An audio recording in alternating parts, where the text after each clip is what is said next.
Emerging Financial Crime Risks in Online Gaming with Simon Planzer, Planzer Law, and Manfred Galdes, ACAMS Malta Chapter.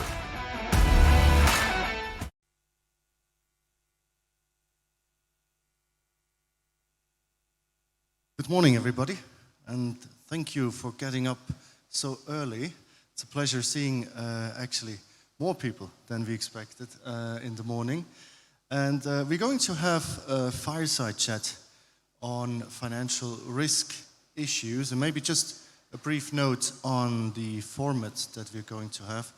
The fireside format is a format I've been privileged to introduce a couple of years ago in a series of conference series, and the advantage it offers is to go a bit deeper, to dig a bit deeper, and to elaborate on issues that otherwise we might only touch on the surface in the format of panels.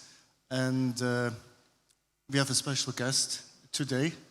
We're very privileged to have Manfred Galdes with us.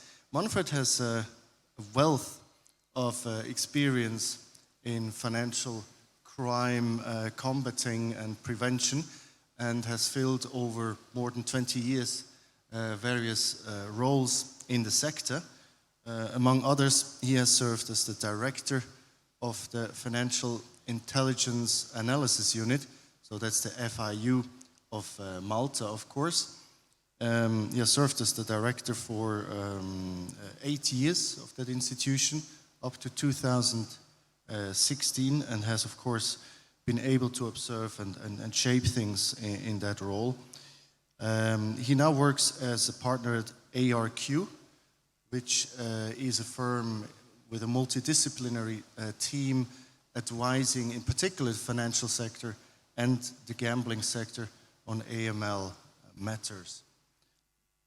So, Manfred, I think we have prepared a good bouquet of topics that should be highly relevant and both relevant and topical for the audience. And I think we couldn't help but to include as a first theme kind of more recent developments in Malta with the grey listing. But we would like to give it some context and a bit more flesh to the bone and context and what the chronology of this development actually was. Because what is often covered nowadays is just what happens right now. But of course, it comes with a longer story behind. So Manfred, would you mind elaborating a bit on this chronology?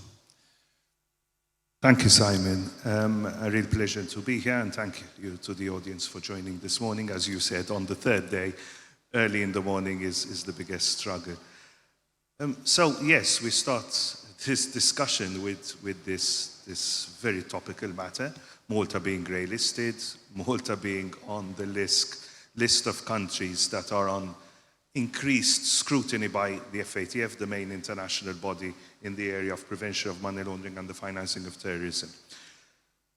Certain things don't happen overnight, so I agree with what you just said, that it's important that we look at the context and the bigger picture.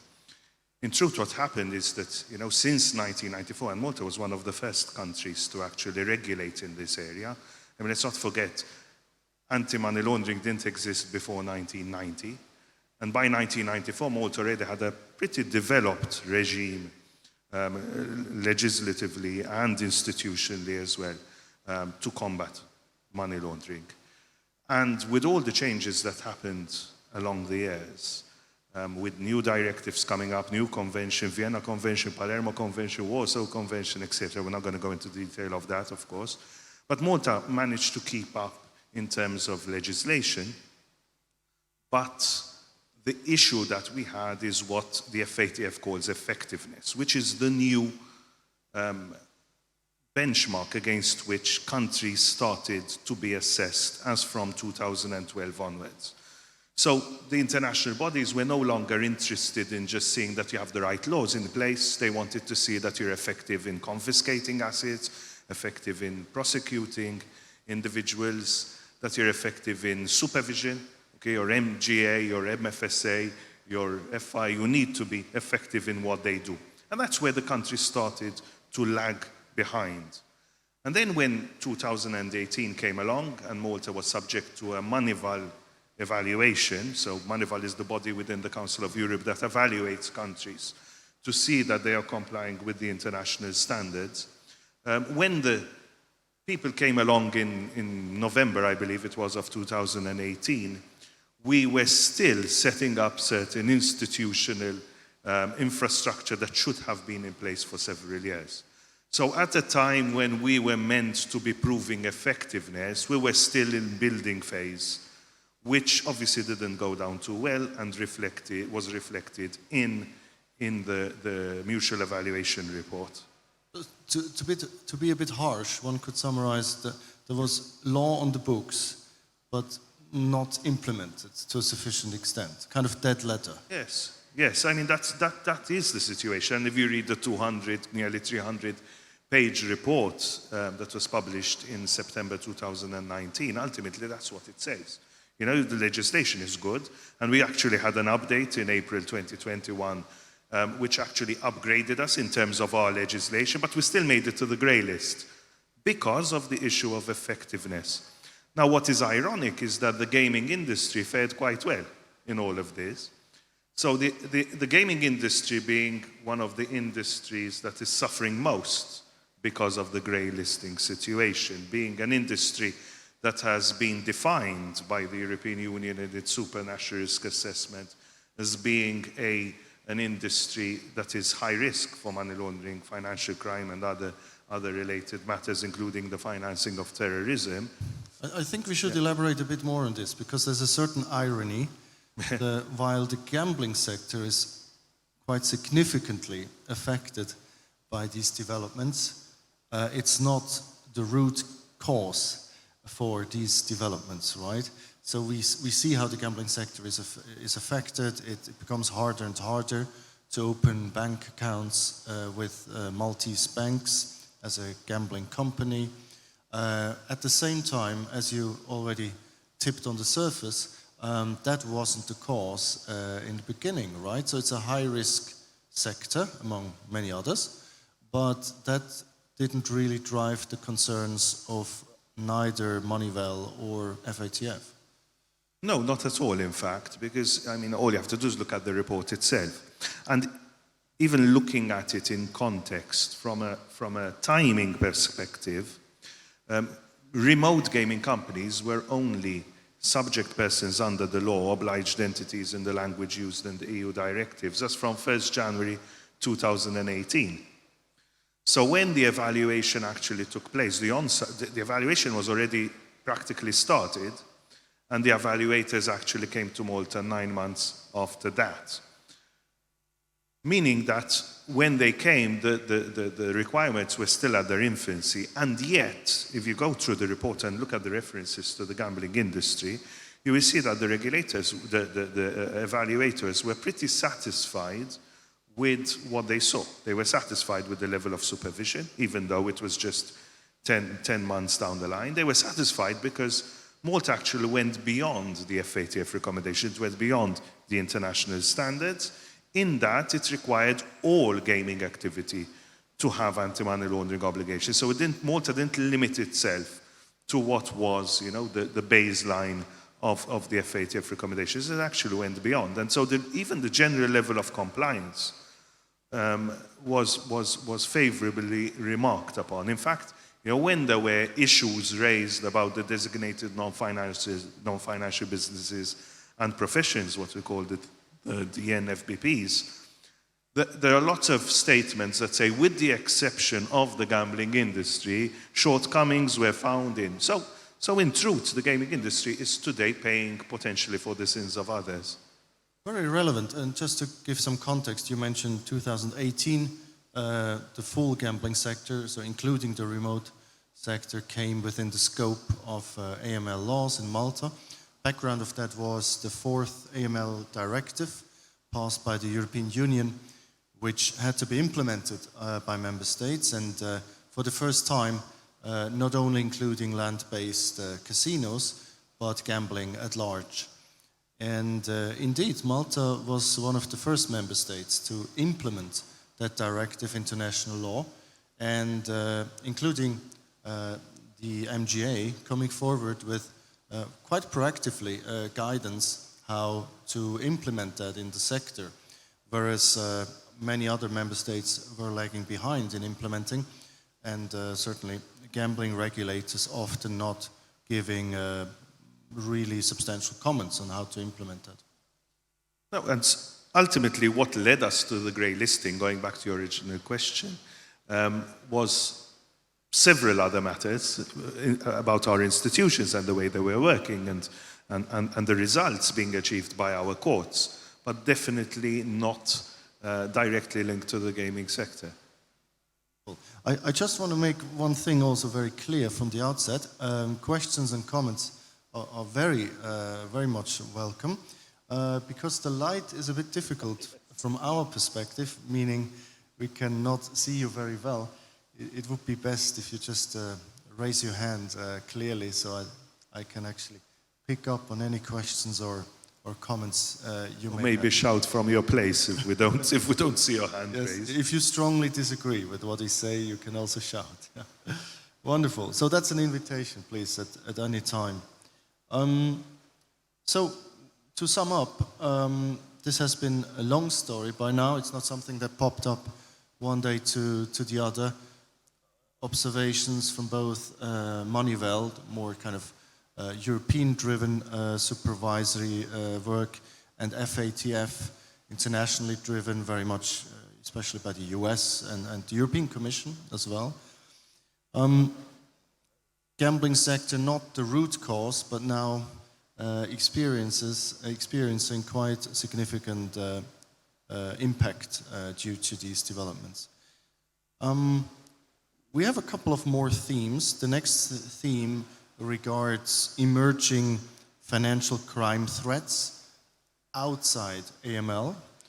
And when I emphasize that, the reason is because in our third topic, we will then move to AML-specific risks and deepen those. But before we do so, let's speak about some other financial crime threats. Cybercrime is something we want to cover, Manfred. No, cybercrime is definitely something that is high on the agenda. I mean, if you look at statistics, if you look at survey studies as to what concerns the banks today, I think there's been a shift from AML to cybercrime. We've had a number of cases internationally, we've had a number of cases domestically. We've had one big, large profile case domestically with the Bank of Valletta, where there was misappropriation of funds through a cyber attack and large amounts of funds. So it is a real threat that, because it is not as tangible as somebody breaking into your house and stealing your money, or breaking into your bank and stealing your money, tends to be not given enough importance in truth. We've had a number of ransomware attacks as well, a lot publicized, some not publicized because people don't like to disclose that they've been subject to an attack, and unfortunately there are even entities that actually pay the ransom. The issue here is that, you know, gaming companies, high level of tech within gaming companies, but maybe there isn't enough appreciation for the level of threat. I mean, cyber attack can strip you naked and leave you destitute. So this is definitely an emerging financial crime risk that needs to be given attention. But obviously there are others. We have more indeed. Fraud and cryptocurrency are two more topics we wanted to touch upon, and I think, especially in the context of fraud, we cannot neglect the impact of COVID-19, right? Absolutely. No, absolutely. I mean, from a fraud perspective, I mean, fraud is fraud, and it doesn't change. It changes in the level of sophistication. And I think that, I mean, in COVID-19, we had quite a bit of emphasis on the consumer. You know, the consumer being duped because the consumer is more vulnerable, the consumer is passing through a crisis himself, so he's much more vulnerable to fraud. I think with the novelty of COVID-19, not much of a novelty anymore today, I mean, but what we saw happening at that stage, and possibly we're seeing the results today, is an increase in sophistication. Potentially because fraudsters had more time on their hands, or because they saw opportunities in the COVID-19 situation. But the type of fraudulent activity is not the rudimentary type where you receive a Nigerian scam, you know, hello, Mr. whatever, I am Omar Bongo from, and even from the capital letters used in the format of the email, you realize this can't make sense. I mean, we're seeing much more sophistication in the fraud being perpetrated, and this is the difficulty, you know, and with new technologies, defending yourself is an issue. You mentioned also cryptocurrencies. I mean, let's forget the mainstream currencies, but there are risks in so many new currencies coming up all the time. Yes, and I think one situation where we clearly have increased risks regards e-wallets, where the owners, the beneficial owners, are not identified. And we have also seen a European development of the thresholds above which you're expected to engage in customer due diligence have come down, significantly down. Yeah. And that is key. So most people focus, when they speak about AML and cryptocurrencies, most people focus on the transaction itself, the flow of funds, the ability to trace the transaction. And today there is software that everybody knows about that you know, really helps in this respect, and you know, everything being logged and on a ledger, you know, all being positive in terms of traceability from a funds perspective. I think the biggest concerns, and this came out in the draft EU6 directive that was issued 3 months ago or 2.5 months ago, the focus is now on the owner of the wallet. And the EU has already made it clear, unless you know who owns the wallet, then you can't participate. So it's forbidding anonymous wallets. And the EU is taking quite a strong stand on that, and we'll see what other countries will do as a result. Great. Thank you. In the interest of time, well, first of all, I'm looking around whether we have any questions or comments. And then in the interest of time, I suggest we move forward to our third larger theme, which is about AML risks in particular. And I hope that towards the end of our elaboration on that point, we can also speak about some mitigating measures in that field. But let us first identify maybe, you know, the kind of the type of money laundering that is most likely to be prevalent in the gaming sector, Manfred. Okay, so I mean, this is a really interesting point, because, you know, money laundering is just normally dealt with as a subject that applies in the same way to everybody, when in actual fact there are massive differences. If you see the type of money laundering that we see in the banking space and within financial institutions, it's very different from the type of money laundering we see within the gaming industry. In the gaming industry, you're not going to have large structures, complex structures, offshore jurisdictions, multiple bank accounts, etc. In the gaming industry, I would say the only type of money laundering we've seen so far is criminal spend.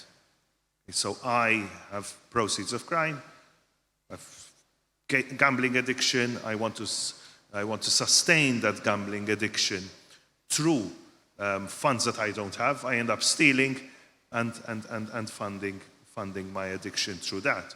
We've seen proceeds of crime being channeled through the gaming industry, but normally it's criminal spend. So I'm spending my money instead of, you know, using the proceeds of crime to disguise, to conceal, as you would normally do within the banking sector. There's more an element of, rather than going on a holiday to Cuba, I entertain myself with the gaming industry. We've had a few unique cases of collusion between organized crime, particularly in 2015, 2016, and some spillovers beyond then. So we had some high-scale and highly debated cases and highly reported in the media cases of gaming companies that lended themselves to assisting organized crime groups. Now that was particular, but there you need collusion, you need the participation of the gaming company. Indeed, if I may recap your former point about criminal spend. So we could identify two sub-situations. One is a person who has an addiction issue, engages in criminal offenses and is spending that money. So there's a kind of a compulsory aspect to it. It's not primarily about the intent to actually engage in money laundering, right? It seems more like a side effect of the medical condition. And then secondly, we certainly would then have the other constellation where somebody intentionally would bring in proceeds of crime, knowing that, of course, due to the odds, he or she is very unlikely to get the same amount out, but 80% of dirty money that has become clean money is still better than 100% of the dirty money, right? Yeah. Yes. No, and I mean, when you look at the trends, even if you look at simply the decisions taken by the UK Gambling Commission and other regulators, I think in the case of the UK Gambling Commission, there was only one very clear pronouncement in the fines that it had imposed, where it said, you know, we are of the view that 5.2 million pounds were actually coming from crime that we saw in our review. That was a strong pronouncement. But even looking at the cases that were published, you know, taking another case from the Gambling Commission, you know, a waitress who earned 80,000, who wagered 80,000 euro in a period of 6 months. I mean, how can a waitress have that sort of money? So it was a compliance issue that you should have asked certain questions. And I mean, if you take the William Hill case in 2017, various situations where people were allowed to bet up to 3.5 million when their salary was 30,000, maximum 35,000. You know, so I mean, how can you allow that sort of wagering? So it's these situations that you see in the gaming industry, not the sophisticated money laundering. Wonderful. I think we can slowly wrap up that point. Maybe just to briefly mention also, you know, money laundering risks in the context of peer-to-peer games, Yes. Notably poker. We can mention chip dropping, right? So of course, if you do that in a collusion manner, one person can sit at the table and intentionally drop the chips and make the other person win. And then there may be some money flow in the background. So that's more specific to poker, right? Yes, in terms of techniques, chip dumping is definitely one of the things to look out for, even from a terrorist financing perspective, because you get people transferring money to each other in a platform, you know, and they're obscuring the fact that they're transferring money to each other. But I think what's important from a money laundering perspective is that we place always at the center of our discussion the proceeds of crime element. So it's source of funds, source of wealth, that is the most important aspect of our due diligence. Earlier on, you spoke about mitigating measures as well. And if you look at the mitigating measures that are being applied, whether it's ongoing monitoring, so transaction monitoring, whether it's the training of our employees, we do all of this to identify the possibility of proceeds of crime, because you can't have money laundering without proceeds of crime. So people tend to overcomplicate things and look at red flags, risk indicators, thresholds, etc. And obviously you have to, because you need systems that are pretty sophisticated to be able to identify the high risk. Of course, your point is understandable. As long as you don't have source of crime, there can't obviously be any money laundering. Yeah? But then again, the UK, especially the UK Gambling Commission, has, of course, in those cases where they have handed down severe fines, those cases were typically not about actual money laundering, but about violations of money laundering compliance, right? That's not the same thing. If we can move on, and you know, the more commercially minded persons in the room, are now getting scared about all this AML work and policies you have to follow and mitigating measures. What do you think? Does this necessarily impact growth? And is it necessarily a factor that will kill growth for a company? Obviously, we are facing challenging times, and I think we underestimate the extent to which the times we're facing are challenging. I think the advantage is that the gaming sector had already grown enough to be able to face the challenge, and therefore the impact is not being felt from a financial perspective. So the need for a robust compliance department is something that the gaming industry took in its stride, and in a period of 3 years, we're only speaking about 3 years, in terms of the requirements being imposed also on the gaming sector. Today we see very robust compliance infrastructure within gaming companies.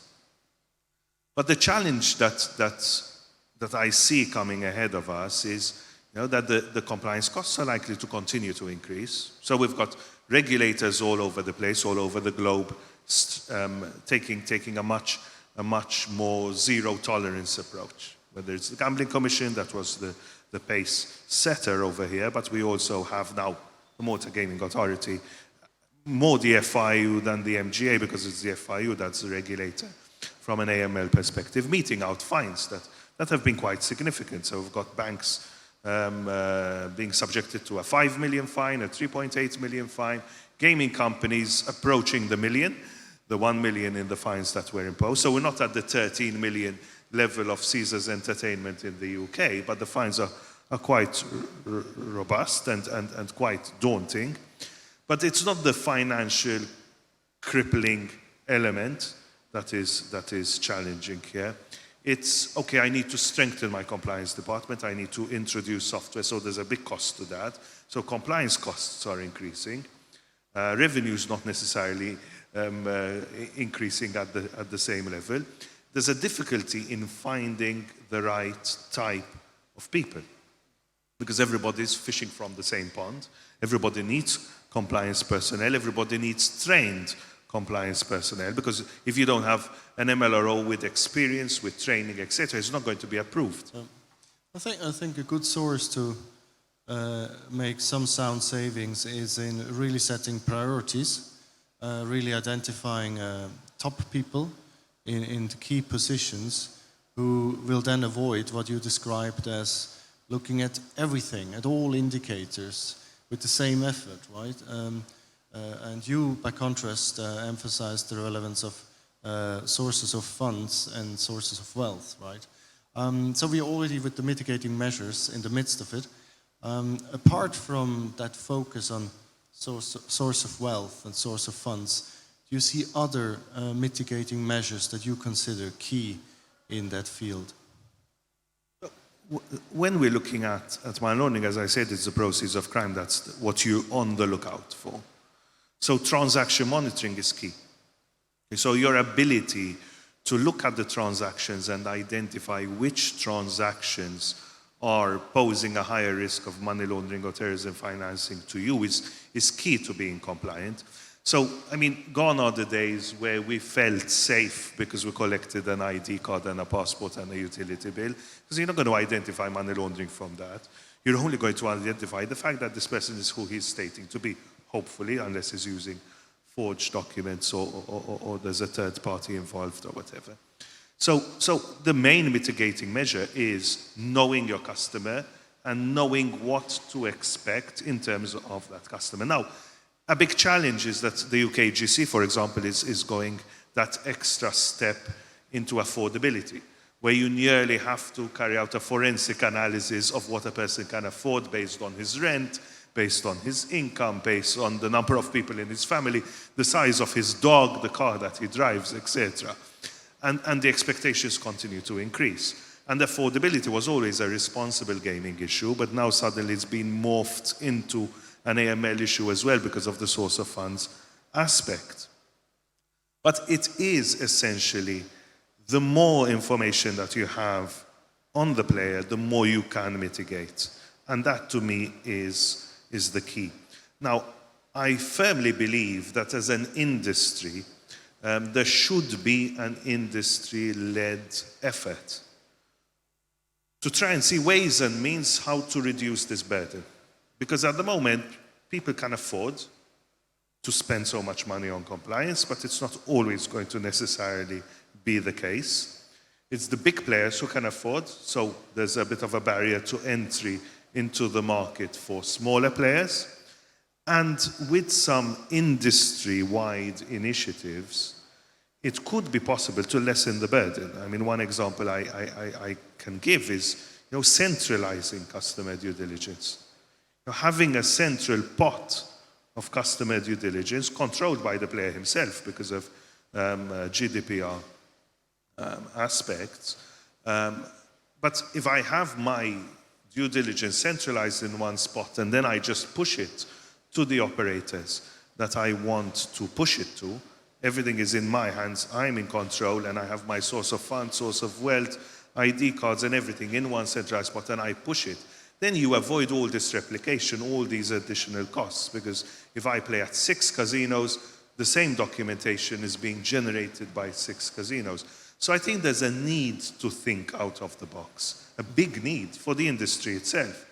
And the first country to realize this is going to have a benefit over other countries because it will be more attractive for gaming companies to have license in that jurisdiction. That's one thought that I have. Yes, wonderful. So we are already in the midst of our last theme, which is about the challenges, really, especially for smaller operators, and how to be able to address these challenges. You have already addressed the aspect of resources, scarce resources, increasing costs, so centralizing things to one unit, a centralized shared unit that can serve the various company units is, of course, a way of saving costs.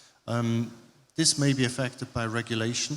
I can mention the example of Switzerland, where each casino is actually expected to be run independently by the law. So it will, of course, depend on the exact regulatory framework to which extent this can be done.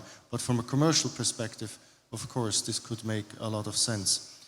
I think another aspect within these challenges we wanted to touch upon constitutes in the risks of over-regulation and the duplication of all kind of works. Do you see other processes apart from what you've already alluded to that could be made more efficient and saving costs? Yes, I mean, over-regulation is always a risk, and whatever industry that you look at. And it's always, I mean, regulation is very often a reaction to a situation. Okay, so, I mean, we have increased regulation all over the world because we're reacting to COVID-19 at the moment. So we have, when we board a plane, there's new regulations. When we walk into a hall like this, there are new regulations, etc. So because of the increased risk, because of the perception of increased risk within the industry, then obviously regulation has had to increase. Malta being a grey-listed country, obviously under international scrutiny, there's more of a pressure on the regulator, on the supervisor. So there's always going to be a risk of over-regulation. Now, what concerns me is that there might be uncertainty. There might be uncertainty in the interpretation of certain norms. I would say one of the challenges is that regulators today are traditional regulators with possibly not enough knowledge of the industry, the way the industry works in its intricacies. And that is an area where I would like to see improvement, more of an understanding of the nuances of the industry. This is not a bank, this is not a financial institution, it operates in a very different way. And that's where I think we need to see improvements, and that will help ease the compliance burden. Besides what I mentioned earlier, the efforts to reduce duplication. Because it just doesn't make sense that in whatever service I, as a consumer, need I need to give my due diligence documentation, and there isn't a way to make this easier. A centralized way to make this easier. I mean, you walk around the stands, there are various solutions out there, you know, to use your phone and other technology to lessen the burden. But what I feel that is necessary today is you know, a more holistic approach to tackling the problem.